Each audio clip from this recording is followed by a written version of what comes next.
Hi நண்பர்களே, நலம் 360 சேனலுக்கு உங்களை அன்போடு வரவேற்கிறேன். இன்றைக்கி நம்ம வீடியோவில் எதை பற்றி பேச போகிறோன்னா, மாதவிடாய் வந்தால் வயிற்று வலி, முதுகு வலி, கால் வலின்னு பல பெண்களுக்கு துன்பம் இருக்குது. ஆனால் கவலைப்படாதீங்க, இந்த வலியை நம்ம ஈஸியாக குறைக்கலாம்.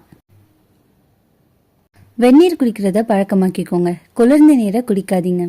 வெந்நீர் குடிச்சிங்கன்னா ரத்த ஓட்டம் மேம்படும், இதனால வலி குறையும். வார்ம் பேக் யூஸ் பண்ணுறத வழக்கமாக்கிக்கோங்க. இதனால தசைகள் தளர்ந்து வலி குறைய வாய்ப்பு இருக்கு. 10லேருந்து 15 நிமிஷத்துலயே இது இயற்கையாவே ரத்த ஓட்டத்தை சீர்படுத்தி வலியை குறைக்குது. லேசான உடற்பயிற்சி அப்படி இல்லைன்னா யோகா செய்யறத வழக்கமாக்கிக்கோங்க. பட்டர்ஃப்ளை போஸ், கேட் கவ் போஸ் மாதிரியான யோகாசனங்களை பண்ணலாம். இது தசைகளோட இறுக்கத்தை குறைச்சி வலியை ஓய்வு பெற செய்யுது. மாதவிடாய் நேரத்துல காஃபி, ஜங்க் ஃபுட் மாதிரியான உணவு பழக்கங்களை தவிர்த்துடுங்க. பச்சைக்கீரை, வாழைப்பழம், நார்ச்சத்து நிறைஞ்ச உணவுகளை எடுத்தோம் அப்படின்னா உடல் ஆரோக்கியமா இருக்கும். இந்த வீடியோ உங்களுக்கு பிடிச்சிருந்துச்சுன்னா லைக் பண்ணுங்க, ஷேர் பண்ணுங்க, மறக்காம நம்ம சேனலை சப்ஸ்கிரைப் பண்ணுங்க.